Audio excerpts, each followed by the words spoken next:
And welcome back to Lantern Corp videos. And today we're looking at the ever fabulous, ever magnificent, ever sexual Alucard from Hellsing. This one comes to us.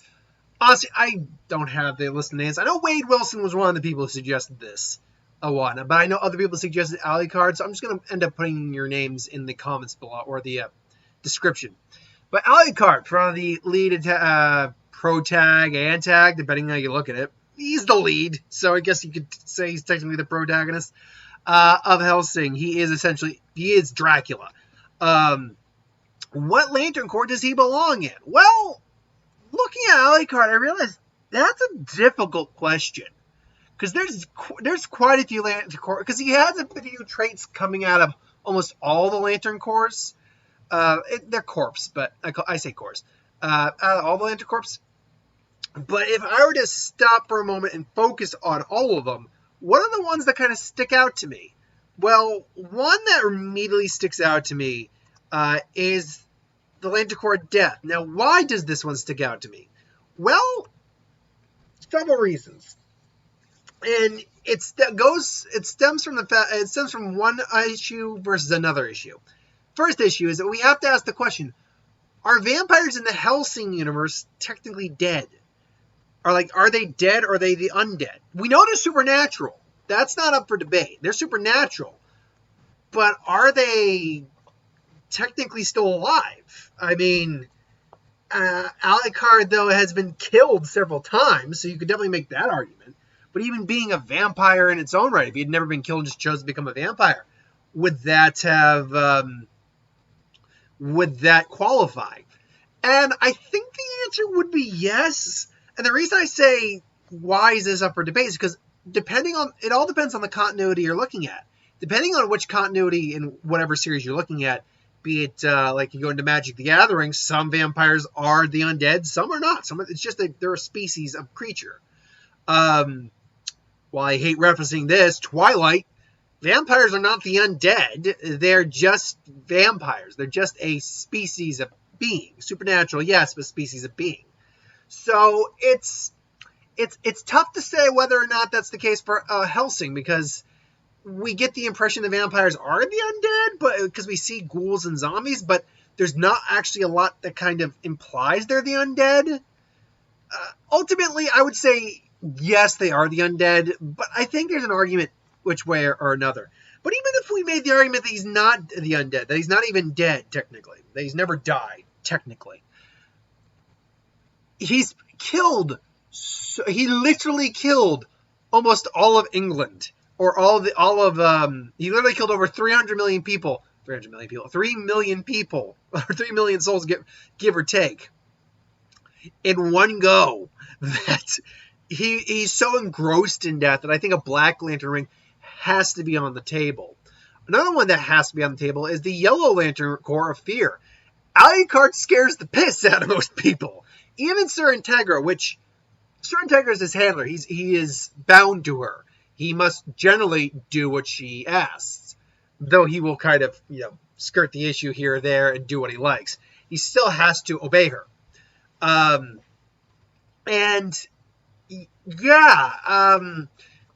Even with that in mind, she's still kind of scared of him at points. There's very few individuals who aren't actually scared of Alucard. I mean, the Major didn't act like he was afraid of Alucard, but to be fair, the Major wanted to defeat Alucard. I don't think he would have wanted to defeat Alucard if it was just for, the purposes of saying I was better than you and I beat you. He wanted him out of the way. He did. There was a level of fear that he probably felt for Alucard. Walter, same way. In fact, we know Walter probably was afraid of Alucard to some degree.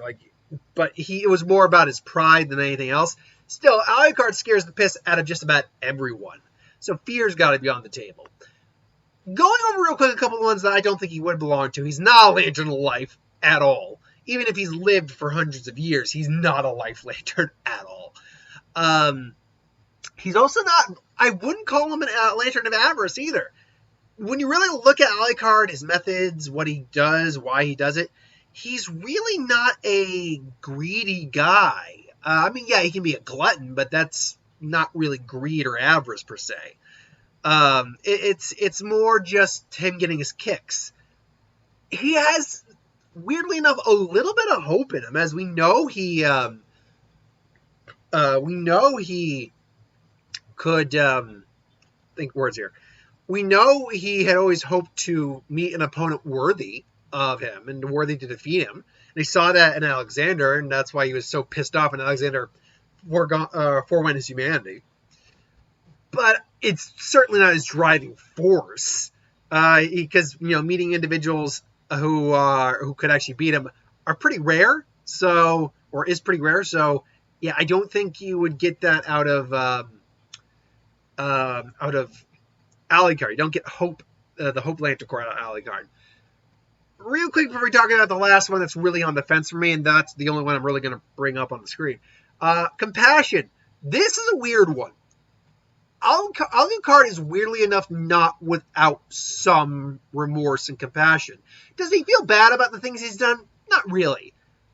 But does he show compassion to be like Sarah's Victoria is a perfect example. If Alucard didn't have any level of compassion, he would have just left her there. He would have just left her there, and we would not have Sarah's Victoria in the series. But he clearly felt, and for some reason, he felt a need to save her.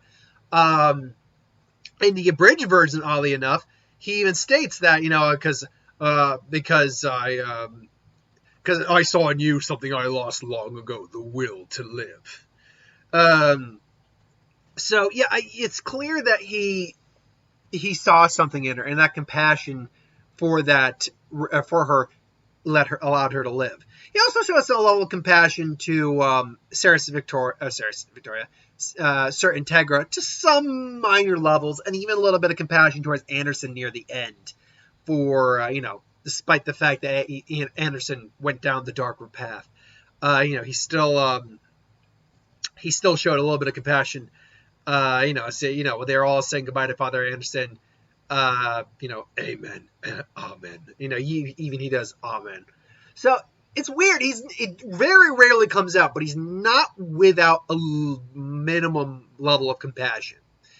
But the last one I really want to talk about, and there that goes. And we just lost power. But luckily, that doesn't matter here because I can record. And now, creepy. Well, that's unfortunate. But I won't be uploading this today. Anyway, Red Lantern Corps of Rage. So the Red Lantern Corps of Rage, it's really interesting whether or not Alucard, I think, would qualify for this Lantern Corps. And the reason I say it's interesting is because there's arguments to say that he is fueled by rage, other arguments to say that's not the case. He's clearly upset by what was happened to him hundreds of years ago. So he clearly has an extreme temper when it's finally lets out, especially when he sees Walter just take out Alexander Anderson. He's more than happy to just let his anger rage out. But for me, it never came off as that he's driven by his anger. It's more like it's that bloodlust he's always carried, being, Dracula, and where that bloodlust has led him in this bloody road of, bloody conquest and history that he's had. So I don't see him being driven by rage, because it's more like bloodlust and battle frenzy more than anything else when it comes to Alucard.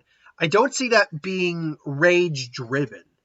He might definitely be angry, especially for the life choices he even regrets making. But I don't think it really works for a Lantern Corps of Rage. So ultimately, I gotta say, I don't really go into the Rage Lantern Corps with him. But I think there is an argument to be made for that one. I do think there's an argument made, which is why I brought it up. But that being said, real quick to address the other two corps we didn't talk about. Love, I don't think he's ever truly been in love, although there is Wilhelmina Harper, but still, she doesn't really, we don't know what that relationship was really like. So, and even if he did love her once, he's not fueled by that. Love is not what's driving him in the series. Last is Will, and weirdly enough, I don't think Alucard's really a good fit for Green Lanterns. Yeah, he's got willpower, but remember, he's a vampire because he lost the will to live. He gave in to vampirism to prolong his life because he did not want to die. So maybe his will's gotten stronger over the centuries, but I actually don't see Will being a really good fit. Even if he does have a decent amount of willpower, I still think other cores like the Death Lantern Corps and the Fear Lantern Corps fit him far better. So between these two, which are the big two, which one do I see as the more effective? And it's really hard to say because both these are kind of a coin flip. I will say this. When it comes to fear, if not everyone shows, I mean, the average person shows fear, and the large group of people he killed showed fear in the final battle. But I don't know, because he's already a vampire, I kind of feel like the Black Lantern Corps is a bit of and because he just bathes in death pretty much anytime he goes out, I kind of feel like the Black Lantern Corps is the best fit for him. But it's really like a coin toss. It is. It's just a flip of the coin. I would say that yellow is easily the second option, but I'm going with black for Alucard, weirdly enough. But ultimately, what do you think? Do you think Alucard is a Black Lantern, a Yellow Lantern, a Red Lantern? Oh, 1 second here. There we go. A Red Lantern. Or do you think he's one of the other Lanterns? Could you make an argument for that? Let me know in the comments below. But thanks for watching. Hope you enjoyed. Like, comment, share, subscribe. Hopefully the power will come back on in my house before the day is out so I can upload this today. If not, this will be up on Wednesday.